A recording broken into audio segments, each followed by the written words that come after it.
పరలోకానికి వెళ్ళటానికి వీలుంటది. యేసుక్రీస్తు గారు కూడా తన తొలి రోజులలో, తొలి మాటల్లో ఆయన అందరికీ బోధిస్తూ, మీ శరీరంలో ఏదైనా అవయవం మిమ్మల్ని ఆటంకపరిస్తే దాన్ని నరికి అవతల పారేయమంటాడు. ఎందుకు అంటే ఆటంకపరిచే ప్రతి అవయవము మనలను దేవుని యొద్దకు వెళ్ళకుండా ఆటంకపరుస్తుంది. అలా ఆటంకపరిచేది ఏది కూడా మన శరీరంలో ఉండకూడదు. ఈ శరీరం అంతటినీ కూడా నడిపించేది, ఈ శరీరాన్ని అంతటినీ కూడా అదిరిపడేలా చేసేది ఈ నాలుక. కాబట్టి దీని గురించి మనం ఈరోజు తెలుసుకోవడం చాలా అవసరం. ఒక మాటను చదువుకొని ముందుకు వెళ్దాం. కొరింథీయులకు రాసిన మొదటి పత్రిక 12వ అధ్యాయము 18వ వచనం. కొరింథీయులకు రాసిన మొదటి పత్రిక 12వ అధ్యాయము 18. అయితే దేవుడు అవయవంలో ప్రతి దానిని తన చిత్త ప్రకారం శరీరంలో ఉంచెను. చదువుతాడు. అవన్నీ ఒక్క అవయవం అయితే శరీరం ఎక్కడ? అవయవములు అనేకములైనను శరీరం ఒక్కటే. గనుక కన్ను చేతితో నీవు నాకు అక్కర్లేదని చెప్పజాలదు, తల పాదముతో మీరు నాకు అక్కరలేదని చెప్పజాలదు. అంతేకాక శరీరం యొక్క అవయవములో ఏవి మరి బలహీనముగా కనబడునో మరి అవశ్యములే అవి. శరీరములో ఏ అవయవములు ఘనత లేవని తలంతుమో ఆ అవయవములు మరి ఎక్కువగా గనపరుచుచున్నాము. సుందరములు కాని మన అవయవములకు ఎక్కువైన సౌందర్యం కలుగును. సుందరములైన మన అవయవములు ఎక్కువ సౌందర్యం అక్కర్లేదు. అయితే శరీరంలో వివాదము లేక అవయములు ఒకదానితో ఒకటి ఏకముగా పరామర్శించులాగున దేవుడు తక్కువ దానికి ఎక్కువ ఘనత. ఏమండి, శరీరంలోని వివాదం లేదంట. మన శరీరంలో ఏది లేదు? ఒక్క శరీరంలోనే అనేకమైన అవయవములు ఉన్నప్పటికీ వాటిలో గొడవలు లేవంటే. ఒక ఇంట్లో 5గురు ఉంటే చాలండి, ఎన్నో గొడవలు ఆ ఇంట్లో. ఈ రోజుల్లో 5గురు ఉన్న ఇల్లులు చాలా తక్కువ. ఈ రోజుల్లో ఉన్నది భర్త, భార్య, ఒక బిడ్డ. అయినప్పటికీ కూడా వాళ్ళ ముగ్గురులో కూడా ఎన్నో గొడవలు. ఈరోజు ఉదయం న్యూస్ చూస్తున్నప్పుడు ఒక బిడ్డ డిగ్రీ ఫెయిల్ అయ్యాడని తమ్ముణ్ణి, తల్లిని, తండ్రిని, ముగ్గురిని చంపేశాడంట. ఏరా ఫెయిల్ అయ్యావని అమ్మ తిట్టింది. అంటే తల్లిదండ్రులు కదండి, ఎంతో కష్టపడి పిల్లలకి లక్షల రూపాయలు ఈరోజు చదివించాలంటే. ఒక ఊరు పేరు లేని బడిలో కూడా ఈరోజు లక్షలు వసూలు చేస్తారు. బిడ్డలను చదివిస్తున్నారు. ఆ కష్టము పిల్లలకి చెప్పరు. ఎందుకంటే వారి చదువు ఎక్కడ పాడవుతుంది, వారి ఆలోచనలు వీటి మీదకి వెళ్ళి అని. వారు ఆకలితో ఉన్నప్పటికీ, వారు కష్టము చేసినప్పటికీ, అప్పు చేసినప్పటికీ బిడ్డలకు మాత్రం సంతోషం. ఏమంటే ఇప్పుడు మా అజ్జి నీడు ఉన్నాడు, వీడు బర్త్డే, మళ్ళీ మాకు ఫోన్ చేసి అన్నయ్య ఏం తింటారని అడుగుతున్నాడు. ఇవన్నీ ఎక్కడ వాడికి? తల్లిదండ్రులు కష్టం, చదువు, మంచి ఉద్యోగం.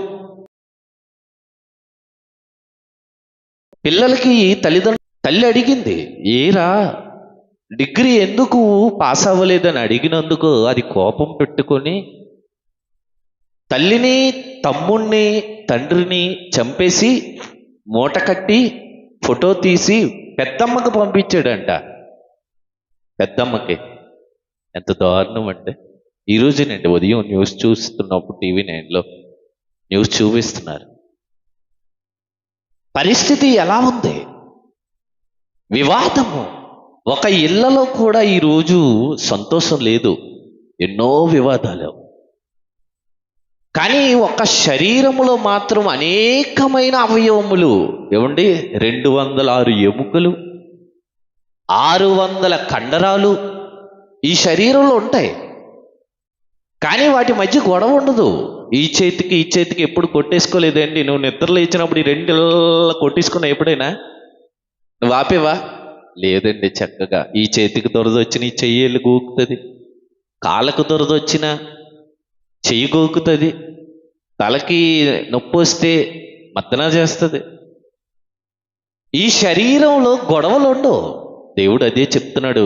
ఒకసారి చూడు, అనేకమైన అవయవములు కలిగి ఉన్నప్పటికీ వాటిలో ఏముండదంట?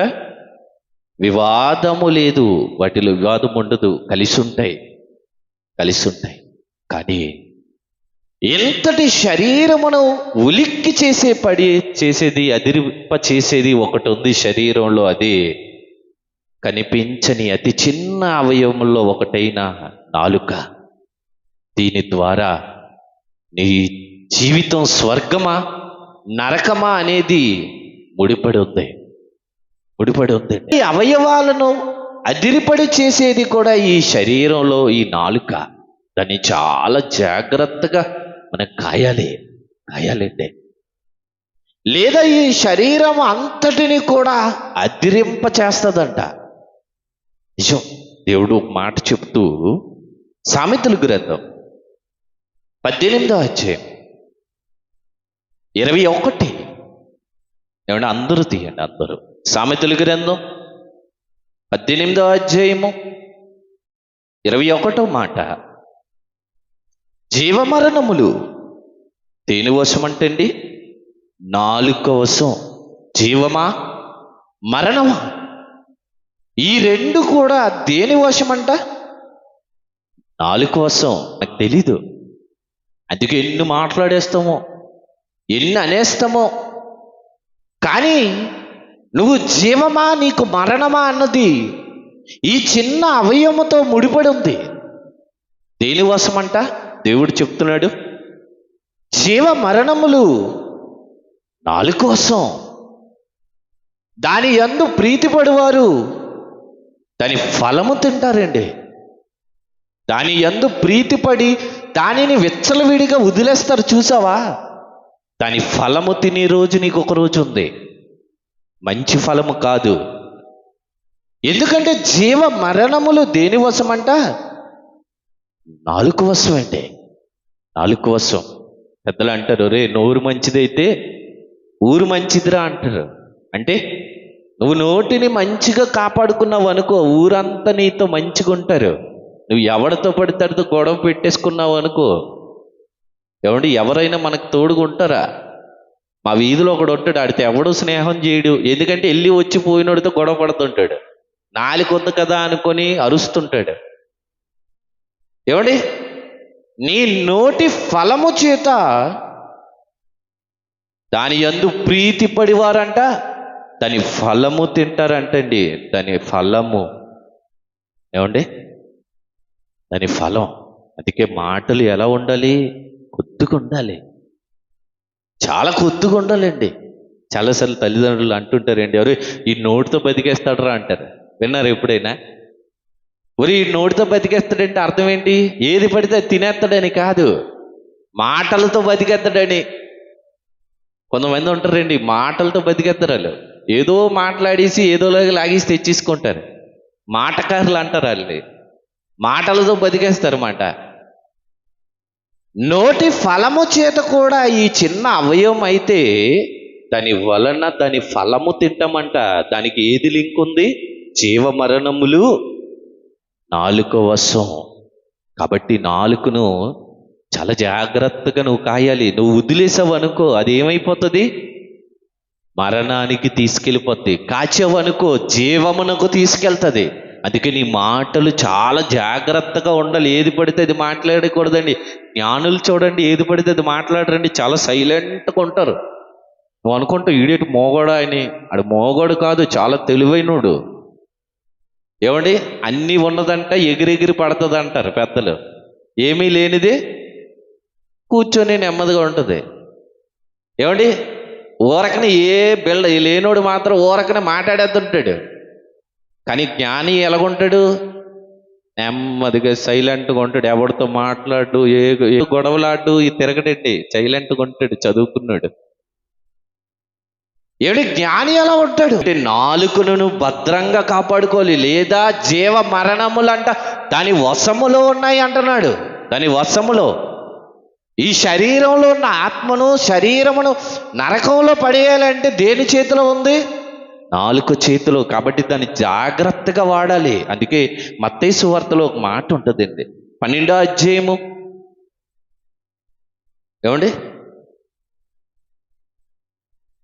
36, 37 మత్తయి సువార్త 12వ అధ్యాయము అండి. అందరు తీయండి. మత్తయి సువార్త 12వ అధ్యాయం 36 వచనం 37 యేసుక్రీస్తు గారు చెప్తున్న రోజులేండి అవన్నీ. నేను మీతో చెప్పినదేమనగా, మనుషులు పలుకు వ్యర్థమైన ప్రతి మాటను గూర్చి విమర్శ దినమున లెక్క చెప్పాలి. అంటే నీ జడ్జిమెంటు దేనికి ఆధారపడి ఉంది? నీ మాటకి. నీ తీర్పు దేనికి ఆధారపడి ఉందంటే నీ మాటను బట్టి అంటున్నాడు. మనుషులు పలుకు ప్రతి వ్యర్థమైన మాటను గూర్చి విమర్శ దినమున లెక్కప్ప చెప్పాలి. చూసారా ఏమండి, మనం ఎన్ని మాట్లాడుతామండి, చాలా మాట్లాడేస్తామండి. అందులో ఎన్ని మంచి మాటలు ఉంటాయి? నాకు తెలిసి అందులో 90% అన్ని వ్యర్థమైన మాటలే ఉంటాయి. వ్యర్థమైన మాటలే. ఇప్పుడు సంఘం వదిలేసిన వెంటనే ఎవరైనా వాక్యం గురించి మాట్లాడుకుంటారా? భయం మంచి మాటలు చెప్పాలంటే నిజంగా 4 గురించి అంటారా? వృత్తిని ఎవరు మాట్లాడరండి. అక్కడికి ఒక ముగ్గురు, ఎక్కడికి ఒక ముగ్గురు, ఇటో ముగ్గురు పోతారు. ముగ్గురు ఏంటి వాక్యం చెప్పుకోరు, వాక్యం చెప్పుకోరు, ఏదో ఏదో. దేవుడు అంటున్నాడు, పలికే ప్రతి మాటను గూర్చి నువ్వు లెక్కప్ప చెప్పాలి.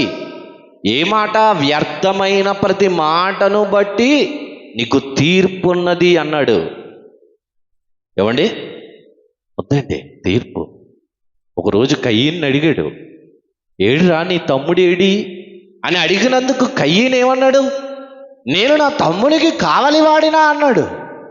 అన్నందుకు దేవుడు అతన్ని తీసుకెళ్లి దేశ దిమ్మరిగా చేసేసాడు, శపించేశాడు.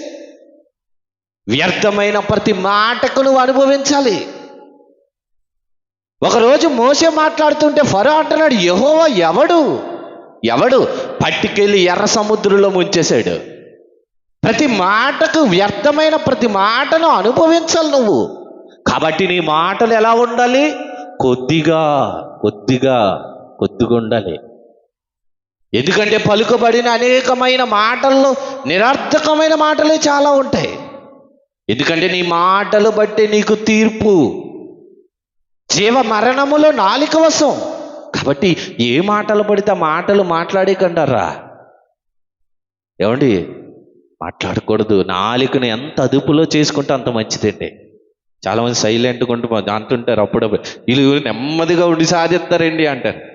సైలెంట్గా ఉండి సాధిస్తారంటే, సైలెంట్గా ఉండి సాధించడం అంటే ఏం మాట్లాడరు అన్నమాట. నువ్వేటన్నా అలా ఉండిపోతారు. దాన్ని కూడా ఏమంటారంటే సైలెంట్గా ఉండి సాధిస్తారండి అంటారు. ఒరే, అది నిజ జ్ఞాని కాబట్టి ఎందుకు గొడవ అని చెప్పేసి నీతో పాటు వాదనకు దెక్కకుండా సైలెంట్గా ఉండిపోయారు మాట. నువ్వు ఉండిపోయావు అనుకో, గొడవే ఉండదు కదా. ఏమంటే ఇంట్లో భార్య సైలెంట్గా ఉండి భర్త సైలెంట్గా ఉంటే గొడవ ఎందుకు ఉంటుందండి? ఇద్దరు కూడా రెచ్చిపోతున్నారు అని అనుకోండి, ఎక్కడో వ్యర్థమైన మాట మధ్యలో దొరుకుతుంది. ఆ మాటను బట్టి గొడవ పెద్దదైపోతుంది, అది ఎంతకైనా వెళ్ళిపోతుంది. ఈరోజు చూడండి, కోర్టు దగ్గరికి వెళ్ళి ఫ్యామిలీ కోర్టులో ఎన్ని కేసులు ఉన్నాయండి, ఎన్ని కేసులు. ప్రతిదీ కూడా అతను నన్ను ఏదో అన్నాడు, ఈమె నన్ను ఏదో అన్నదన్న కేసులే. విడాకులకు మాట మాట. కాబట్టి మాటలు ఎంత తక్కువ ఉంటే అంత మంచిది మన జీవితంలో.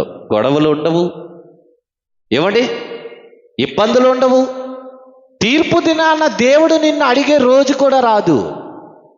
అందుకే జీవ మరణములు దేని వశమంట? నాలుక వశము. అందుకే మాటలు చాలా జాగ్రత్త. ఈ నాలుక నువ్వు చిన్నదే అనుకుంటున్నావు కానీ చాలా ప్రమాదం అదే. ఏమండి, దోమ కూడా చూస్తే ఏమనుకుంటాం? ఆ దోమే కదా కుట్టింది అని చిన్నదే అని వదిలేస్తాం.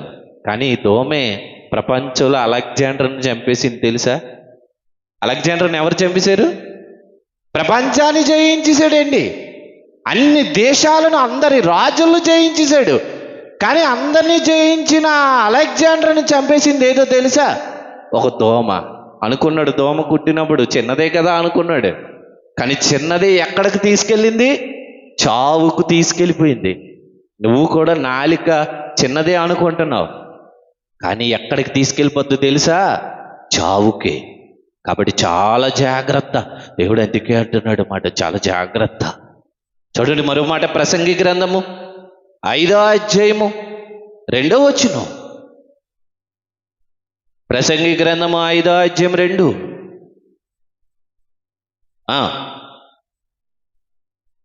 నీవు దేవుని సన్నిధిని అనాలోచనగా పలుకుటకు నీ హృదయమును త్వరపడనీయకము, నీ నోటిని కాచుకో.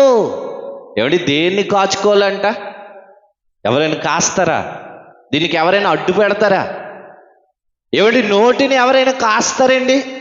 ఎవ్వరు కాయరండి, ఎవరు కాయరు. కానీ ప్రసంగి గారు ఏమంటున్నారంటే, నువ్వు దేవుని సన్నిధిని అనాలోచనగా పలుకుటకు నీ హృదయమును త్వరపడనీయకము, నీ నోటిని కాచుకో. అసలు మనిషి దేన్ని కాచుకోవాలి తెలుసా? నోటిని కాచుకోవాలి. ఇది బాగుంటే అంత బాగుంటుంది. దాన్ని ఎవ్వరు కాయట్లేదండి, ఇష్టం వచ్చినట్టు వదిలేస్తుంటారు. మన బుద్ధులు ఎలా ఉంటాయి తెలుసా చెప్పనా అండి? అందంగా లేని వారి దగ్గరికి వెళ్ళి అందం గురించి మాట్లాడుతాం. నిజమా అబద్ధమా? పిల్లలు లేని వారి దగ్గరికి వెళ్ళి పిల్లల గురించి మాట్లాడుతాం. చదువుకోలేని వాడి దగ్గరికి వెళ్ళి మా బిడ్డ ఎలా చదువుతాడు తెలుసా అంటాం. మన బుద్ధులేంటి? డబ్బులు లేని వాళ్ళ దగ్గరికి వెళ్ళి డబ్బుల గురించి మాట్లాడుతాం. మేము ఇది కొన్నాం, మేము అది కొన్నాం, మేము ఇది కట్టాం, మేము అది కట్టాం అని అది బాధపడ్డా.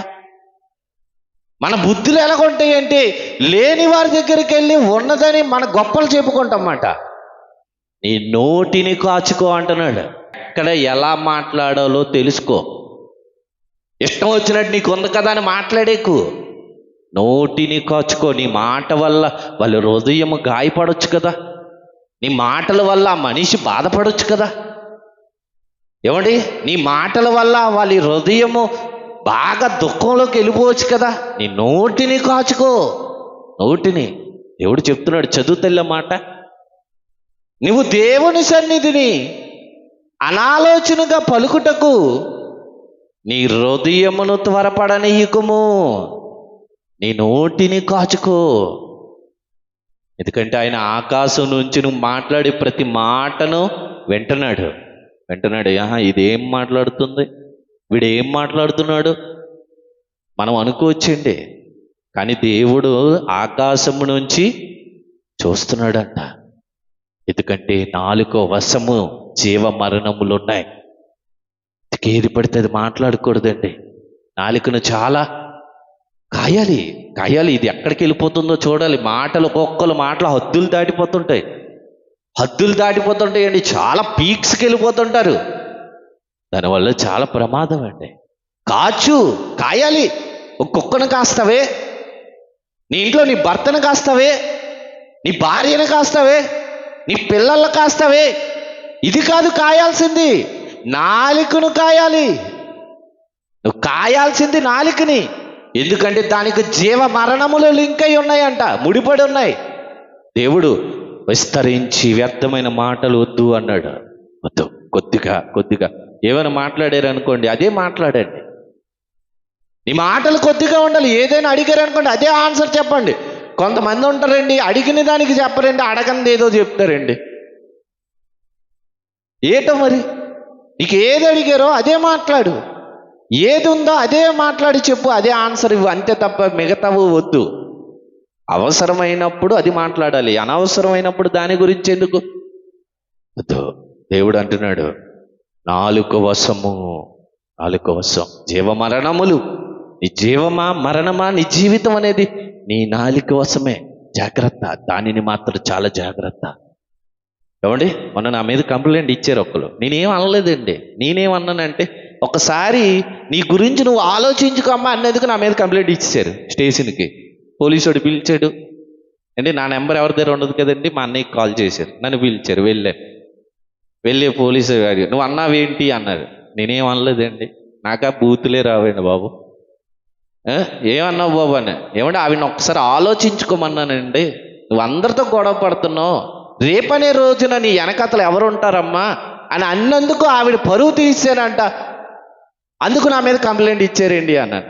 పోలీస్ ఆయన కూడా ఆయనకి గడిపెట్టి, ఏమ్మా అంటే, నేనే వెళ్ళి ఏమండి ఆవిడ ఒక కోరిక కోరింది మహారాణి, నేను వెళ్ళి అందరినీ పిలుచుకొచ్చి క్షమాపణ కోరాలన్నది.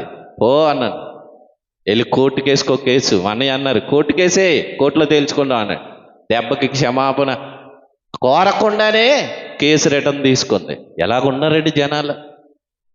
మనం ఏం చెప్పానండి, నీ వెనకే ఎవరున్నారో చూసుకో. రేపటి రోజున నీ మాటల వల్ల నువ్వు అందరినీ పోగొట్టుకుంటున్నావు. నీ మాటల వల్ల నువ్వు ఎంత మందికి దూరం అయిపోయావో, ఎంత వెనక్కి వెళ్ళిపోయావో గుర్తు చేసుకో అన్నందుకు నీ నేరస్తుడిగా తనకు కనబడ్డానండి. ఏమంటే నేనేం కాని మాట ఆడలేదండి, గుర్తు చేశాను, మంచిగా చెప్పాను. కానీ లోకం అలా లేదు, అలా లేదండి. దేవుడు అంటున్నాడు, నీ మాటల వలన నీకు జీవమా మరణమా ఉన్నది నువ్వే చూసుకో, నువ్వే చూసుకో, నువ్వే చూసుకో. జాగ్రత్త. చిన్న నాలికే లోపల ఉంది, నువ్వు మర్చిపోయావు. ఇది నీ శరీరమును సైతం నడిపేస్తుంది, మర్చిపోయావు. నిన్ను ఎటువైపు నడిపిస్తుందో నువ్వు తెలుసుకోలేకపోతున్నావు. నువ్వు కాయాల్సింది దేన్ని తెలుసా? నాలుకని. నాలుకని అండి, దీన్ని కాచుకో, నీ జీవితం బాగుంటుంది. అందుకే దేవుడు అంటాడు. మరో మంచి మాట చదువుతా, ప్రసంగి గ్రంథం 6వ అధ్యాయము 11వ వచనం. పలుకుబడిన మాటలలో నిరర్థకమైన మాటలు చాలా ఉంటాయి. ఎవరు చెప్తున్నారు ఈ మాట అంటే? నేనేం తప్పు మాట్లాడలేదండి అంటున్నారు. కానీ దేవుడు ఏమంటున్నాడు? అన్ని తప్పులే అంటున్నాడు. మనమేమంటావు? ఏమండి నేనే తప్పు మాట్లాడలేదండి అంటావు. కానీ దేవుడు అంటున్నాడు, రే నువ్వు మాట్లాడేవన్నీ అర్థం లేని మాటలే, నిరర్థకమైన మాటలే. నిజమండి, అన్ని తప్పులే, 100% అన్ని నిరర్థకమైన మాటలే ఉంటాయి. అంటే కొందరు మాట్లాడుతుంటారండి, చూసారు ఎప్పుడైనా? మనం నడుచుకుంటూ వెళ్తున్నప్పుడు మాట్లాడుకుంటుంటారు, అక్కడ 2-3 మాట్లాడుతుంటారు. వాళ్ళ దగ్గరకు వచ్చేటప్పటికి వాళ్ళు ఏం చేస్తారు? ఎందుకు ఆఫీసో ఎంతసేపు మాట్లాడేవు కదా, నేను వచ్చినప్పుడు ఎందుకు ఆఫీసో? నిరర్థకమైన మాటలు. నువ్వు మంచి మాటలు మాట్లాడితే మాట్లాడుకుంటావు, నా మటుకు నేను పోతాను, నీ మటుకు నువ్వు మాట్లాడుకో. కానీ ఎందుకు ఆపేశావు? దేవుడు అంటున్నాడు, చదువుతల్ల మాట, పడుకోబడిన మాటలలో నిరర్థకమైన మాటలు చాలా ఉంటాయి. చూసారండి, చాలా ఉంటాయండి మాటలు. నువ్వు మంచివి అనేసుకుంటున్నావు, కానీ నేను ఏ తప్పు మాట్లాడలేదండి, అన్నీ కరెక్టే మాట్లాడానని లేదు. దేవుడు అంటున్నాడు, నిరర్థకమైన మాటలు రావన్నీ కూడా. మన వెనుక చాలా మంది మాట్లాడుతుంటారు. ఎప్పుడు వాళ్ళని గురించి ఆలోచించకండి, వాళ్ళ స్థానం ఎప్పుడు వెనకే. మన వెనక మాట్లాడేవారి మాటలు ఎప్పుడు, వారి స్థానం ఎప్పుడు వెనకే ఉంటుంది. ముందుకు రాలేరు వాళ్ళు, వెనకే మాట్లాడుతారు, వెనకే ఉంటారు, ముందుకు వచ్చి మాట్లాడలేరు. నిరర్థకమైన మాటలు, వాళ్ళు ఎప్పుడూ వెనకే ఉంటారు. కాబట్టి వారి గురించి పట్టించుకోకు నువ్వు. ఎందుకంటే నువ్వు జ్ఞానివి కాబట్టి నీ మాటలు ఎలా ఉండాలో నువ్వు తెలుసుకో. అంటే ఒకరోజు ఒక ఆయన పిలిచి, ఏమండి మీకు ఓ సంగతి చెప్తాను వింటారా అని అడిగాడంట. అప్పుడు ఆయన అడిగాడంట, ఏమండి మీరు చెప్తున్న సంగతి నాకు సంబంధించిందా అని అడిగాడు. కాదండి అన్నారు. సరే చెప్పే దానిలో నాకు ఏమైనా మేలు ఉందా? లేదండి అన్నారు. అయితే నాకెందుకండి? ఏమండి? నిజమే కదండి? నువ్వు చెప్పేది నా గురించా? కాదు. నాకేమైనా మేలు చేస్తుందా? కాదు. మరి నాకెందుకు? మీరు అదే తప్పించుకోలే. ఎవరో ఏదో చెప్తానంటారు, పక్కకెళ్ళి నువ్వు కూడా చెవి ఇచ్చావనుకో, ఆ నిరర్థకమైన మాటలలో నువ్వు కూడా పాలు పొందుతావు. జీవమా మరణమా దానిలోనికి దాగి ఉంటుంది అన్నాడు. ఆ వ్యర్థమైన మాటలకు దూరంగా ఉండాలి. నీకు సంబంధించింది కానప్పుడు, నీ కోసం నీకు లాభం లేనప్పుడు ఆ మాటలు నువ్వు వినకండి. ఎవరైనా నీకు చెప్తుంటారు, పక్కకు వచ్చి కూర్చొని వినకండర్రా. నీ గురించి చెప్తే విను. నీ గురించి కానప్పుడు, అమ్మా నాకు చెప్పకు తల్లి, నాకేమైనా మేలు ఉందా నువ్వు చెప్పే మాటలో? లేదా అయితే నాకు చెప్పుకో. మనకేటో కానీ మన గురించి కాకుండా ఇతరుల గురించి చెప్పటానికి 10 నిమిషాలు డ్యూటీకి ఆలస్యమైనా ఉండిపోయి మరి వింటామండి. చాలామంది క్యారేజ్ బ్యాగ్ చేతిలోనే ఉంటుందండి. ఏమండి, బండి యాక్సిలేటర్ ఇంకా ఆన్లోనే ఉంటుందండి. డ్యూటీకి వెళ్ళరండి, ఇద్దరు కలిసి చాలాసేపు మాట్లాడుతుంటారండి. ఏంటిది? దానివల్ల ఉపయోగం ఏంటి? ఈరోజు నిరర్ధకమైన మాటలు లోకంలో చాలా ఉన్నాయి. క్రైస్తవులు దీనికి చాలా జాగ్రత్తగా ఉండాలి. ఈ నిరర్ధకమైన మాటలకు నువ్వు చెవి ఇచ్చావా, దేవుడు ఒక రోజు ప్రతి వ్యర్థమైన ప్రతి మాటకు లెక్క అడిగే రోజు ఉంటుంది. దానికి నువ్వు సమాధానం చెప్పాలి అంటాడు. సమాధానం కాబట్టి దూరంగా ఉండండిరా. మాటలు కొద్దిగా ఉంచండి. చెప్పుడు మాటలకు చెవులు ఇవ్వకండి, దూరంగా ఉండాలి. నువ్వు కానీ ఇచ్చావా, నీ మాటల వల్ల నీకు జరిగే నష్టం ఏంటో తెలుసా? ప్రసంగి గ్రంథం ముగిస్తాను, 5వ అధ్యాయం 6వ వచనం. ప్రసంగి గ్రంథము ఏమండి 5వ అధ్యాయము 6. నీ దేహమును శిక్షకు లోపరచునంత పని నీ నోటి వలన జరగనీయకు. అది పొరపాటు చేత జరిగేనని నువ్వు చెప్పకు. ఏమండి, నోటి వల్ల శిక్ష దేనికంట? దేహాన్ని. అంతే కదండి. నోటితో ఏదో అనేస్తాం. భార్య భర్తలు సహజంగా, ఎందుకంటే ఉదాహరణకి వీళ్ళిద్దరు దొరుకుతారండి, ఎవరు దొరకరు. భార్య భర్తలు ఉంటారు. భార్యో భర్తో పాపం, ఎందుకంటే ఎక్కువ దెబ్బలు తినేది భార్యనండి పాపం. ఎందుకంటే పురుషుడు కదండి, అధికారికి కదండి, కొట్టేస్తుంటాడు. ఏదో ఒకటి అంటది, వెంటనే శిక్ష కర్రో లేకపోతే చేతితోనో. ఎక్కడ కొడతాం? ఒంటి మీద కొడతాం. అసలు అన్నది ఎవరు? ఏమిటి అన్నది ఎవరండి? నోరు, నాలిక.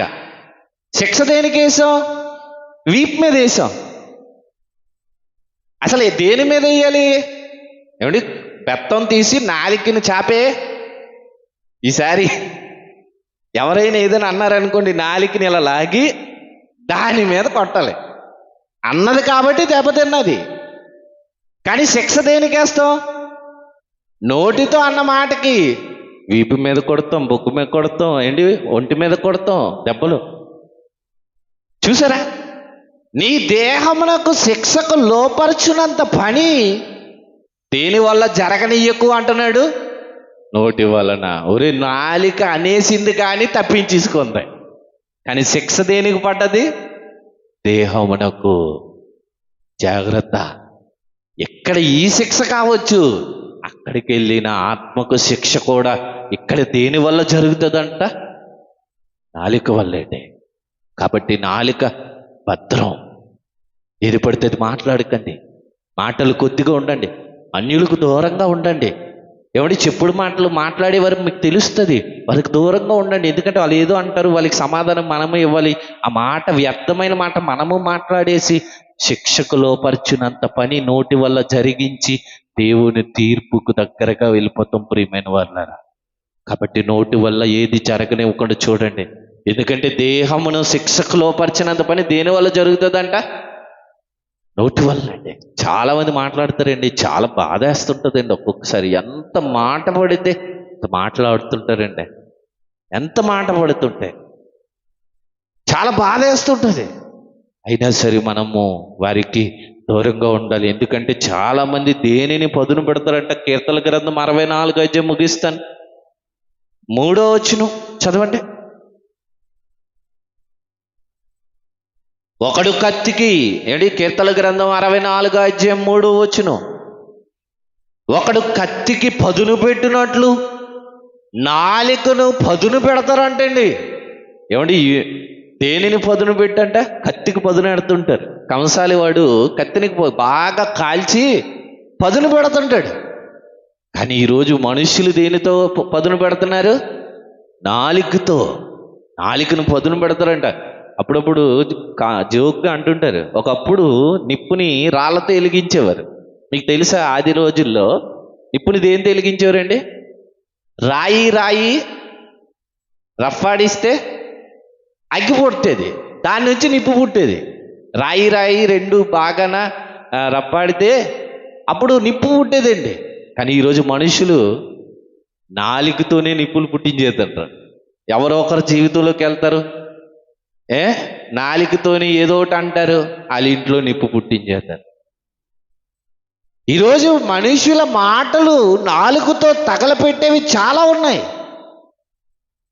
కానీ వ్యర్థమైన ప్రతి మాటకు లెక్క చెప్పాలి. అదే అంటున్నాడు, ఒకడు కత్తిని పదును పెట్టినట్లు వారు తమ నాలుకను పదును పెడతారంటండి. పదును వద్దు, క్రైస్తవులు అలాగ ఉండకూడదండి. నాలుకను ఎందుకు మెత్తగా ఇచ్చాడంటే నీ మాటలలో మెత్తదనం ఉండాలని. గాయపడిన వారిని సైతం నీ మాటలతో వారిని శాంతపరుస్తారని మీ నాలుకకు మెత్తదనం ఇచ్చాడు. కానీ ఆ నాలుకతో మనం ఏం చేస్తున్నాం? పదును పెట్టినట్లు. అంటే ఈ నాలుకతో పదునండి. చాలామంది మాటలు హృదయంలోని గుచ్చుకుపోయి కోసుకుపోయినట్టు ఉంటాయి. 8వ వచనం చూడండి. 8వ వచనం, వారు కూలెదరు, వారి కూలుటకు వారి నాలుకే కారణం. ఏమండి, ఈరోజు మనిషి కూలిపోవడానికి కారణం ఏంటి? నాలుక.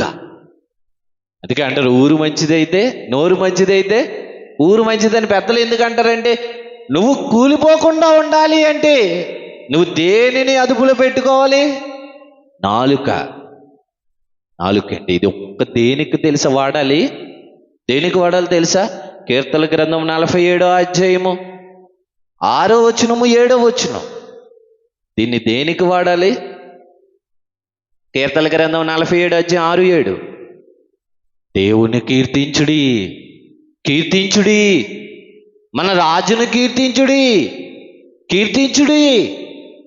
దేవుడు సర్వభూమికి రాజయ్య ఉన్నాడని కీర్తించుడి. రమ్యముగా పాటలు పాడి కీర్తించుడి. మీ నాలుకతో ఏం చేయాలి? రమ్యముగా పాటలు పాడాలి. ఎవరు రమ్యంగా పాడుతారు పాటలు? చెప్పండి. మా బాలుగాడిని ఎప్పుడు అంటారే, నువ్వు రమ్యంగా పాడుతావు రారా అంటాడు, రాడు. ఏమండి, నాలుకను దేవుడికి ఇవ్వడు. అసలు నాలుక ఎందుకు ఇచ్చాడు? దేవునిని కీర్తించుడి, రమ్యమైన పాటలు పాడటానికి నీకు ఇది ఇచ్చాడర్రా స్వరం. ఇది పక్కన పెట్టేసి మిగతా అన్నిటికీ వాడుతున్నాం. పాడాలండి. చాలామంది చదువుకోలేని పాడేటప్పుడు నవ్వుతాం, ఏదో మనమేదో గొప్పగా పాడేసినట్టు.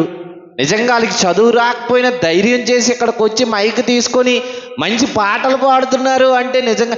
మొన్న మేము పల్లెటూరులో వెళ్ళేటప్పుడు ముసలి వారు పాడేటప్పుడు తన్మయులు అయిపోయామండి. ఒక పాట అక్కడేనండి నేర్చుకుని మన సన్నిధిలో పాడాం. ఏదో పాట అండి అది. ముసలి వారు ఒక కమ్మలపాకలోకి వెళ్ళేటప్పుడు నిన్ను స్తుతించిన చాలు పాట. రైట్. ఒక ఇద్దరు ముసలి వారండి, మహా పండు వృద్ధులు. వారిద్దరూ మైకులు ఇచ్చేసారు. పాస్టర్ అమ్మగారు ఇద్దరు పాడుతున్నప్పుడు ఎంత చక్కగా పాడారంటే, రమ్యముగా దేవుడు అన్నట్టుగా రమ్యంగా పాడారండి. మనవాళ్ళు పాడేటప్పుడు వీడి పల్లవెత్తితే వీడి చరణంకి వెళ్ళిపోతాడు. ఎప్పుడు నువ్వు విన్నారా? వీడి చరణంలో ఉంటాడు, వీడి పల్లవలో ఉంటాడు. ఒక్కొక్కసారి మర్చిపోతారు, అందరం ఆపేద్దాం. ఎందుకంటే పాటలు ఎలా పాడాలో మనకు తెలీదు. నేర్చుకో. నీ నాలుక ఎందుకు ఇచ్చాడు తెలుసా? వ్యర్థమైన ప్రతి మాటలాడటానికి ఇవ్వలేదు. అలా మాటలాడితే జీవ మరణములు ఉన్నాయి, దానితో ముడిపడి ఉన్నాయి. వ్యర్థమైన ప్రతి మాటకు లెక్కపు చెప్పాలి. నీకు మాటలు పాటలు ఎందుకు ఇచ్చాడంటే నాలుక దేనికి ఇచ్చాడంట? కీర్తించుడి, దేవుని కీర్తించుడి, రమ్యమైన కీర్తనలు పాడి. ఒరే ఏంట్రా ఇక్కడ నాకు రమ్యమైన కీర్తనలు పాడి దేవుని కీర్తించటానికి నాలుక ఇచ్చాడు.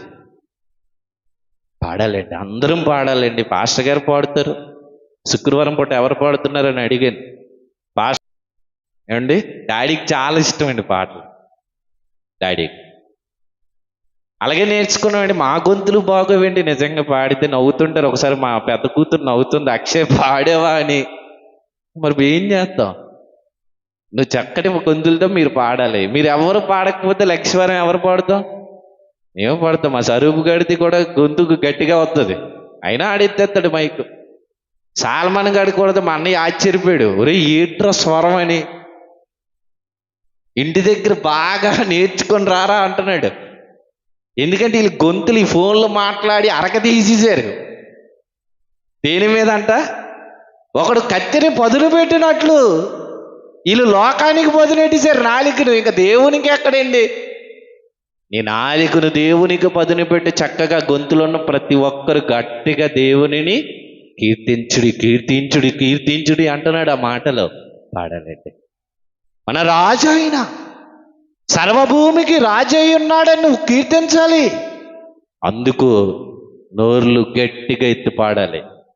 ఇక నుంచి మీ నాలుక దానికి తప్పక దేనికి వాడకండి. నాలుక దేనికి ఇచ్చాడు? దేవునిని. మీ యెహోవా రాస్తున్నాడు, మీ యెహోవా ఫలమును దేవునికి ఇవ్వండరా. యెహోవా ఫలం. ఇంక వ్యర్థమైన మాటలు ఏవి కూడా మాట్లాడి. ఒక మాట నేను చెప్తాను, ఇంట్లో దాన్ని ప్రాక్టీస్లో పెట్టండి. నేను ఒక మాట చెప్తాను, ఏంటో తెలుసా? ఇంట్లోని సైలెంట్గా ఉండండి. ఆడవాళ్ళు ముఖ్యంగా ఇళ్ళలో ఎలాగుండాలి? ఈ రోజు నుంచి మౌన వ్రతం చేయండి. దేవుని సన్నిధికి వస్తేనే నోరెప్పండి, పాడండి. ఇక దేనికి మోగ వార్తలు ఇట్లా అవసరం లేదు కదా. అన్నం పెట్టు అంటాడు, అన్నం పెట్టు, దానికి మాటలు అవసరమా? సైలెంట్గా ఉండండి. ఒక్క వారం ఉండండి. ఎలా ఉందో చెప్పండి నాకు వచ్చే వారం వచ్చి. ఏమండి, నిజమేంటి? ఒక వారం సైలెంట్గా ఉండండి. వచ్చే వారం అయ్యగారు, అక్షయ్ బాబు, నిజంగా నేను ఉన్నాను, ఇలా ఉంది అని చెప్పండి. పని మీకు నచ్చలేదా? ఇలా ఉంది, చాలా ఇబ్బందిగా ఉంది అని అది చెప్పండి. ఒకసారి ప్రాక్టీస్ చేయండి ఒకసారి ఇంట్లో. ఒక వారమే మీకు దానివల్ల ఏం మేలు ఉందేమో. మేలు ఉంటే దాన్ని కంటిన్యూ చేద్దాం ప్రియమైన వాళ్ళ. ఎందుకంటే ఈ నాలుక జీవ మరణములకు లిక్కుపడి ఉంది, ముడిపడి ఉంది. దీన్ని చాలా అదుపులో పెట్టుకోకపోతే ఎవరు కుష్టి రోగం తెచ్చుకున్నాడు.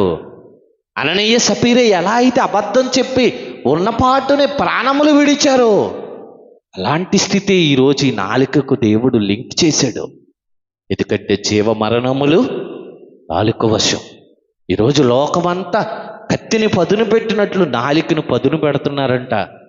అలా వద్దండి. మనం క్రైస్తవులం, దేవుని బిడ్డలో నాలుకను దేవుని వాక్యము కొరకు కాక మరి దేనికి పదును పెట్టకూడదు. పాటలే రావాలి, వాక్యమే రావాలి, దేవుని గురించి రమ్యముగా కీర్తనలే పాడాలి. ఇది తప్ప ఇక మన నోటి నుంచి మరి ఏది కూడా రాకూడదు. ప్రియమైన వాళ్ళారా, సంగతులు మీరు అనుసరించాలని మీ అందరినీ కోర్చి మాటలు ముగిస్తున్నాను. ప్రార్థన చేస్తాను, కళ్ళు మూసుకోండి. ప్రేమ కలిగిన తండ్రి, కొద్ది మాటలు, మంచి మాటలు మా శరీరమును అదిరివో చేసే ఈ నాలుక గురించి మేము నేర్చుకున్నాం దేవా. ఇదిగో నాయన, జీవమరణములు నాలుక వశమని, మనుషులు పలికి ప్రతి వ్యర్థమైన మాటకు మేము లెక్క చెప్పాలని మీ వాక్యంలో రాయించినట్టుగా ఇదిగో నాయన, నాలుకను దేనికోసం ఇచ్చారో రమ్యముగా కీర్తనలు పాడాలని, మన ప్రభువైన ఈ దేవుణ్ణి కీర్తించాలని నాలుక ఇచ్చారని బిడ్డలు తెలుసుకున్నారు. అలాంటి మంచి స్థితి నీ బిడ్డలకు దయచేయమని, నీ కొరకు జీవించుటకు నీ బిడ్డలను కాపాడమని యేసుక్రీస్తు నామమున ఈ ప్రార్థనను సమర్పించుకుంటున్నాం తండ్రి. ఆమేన్.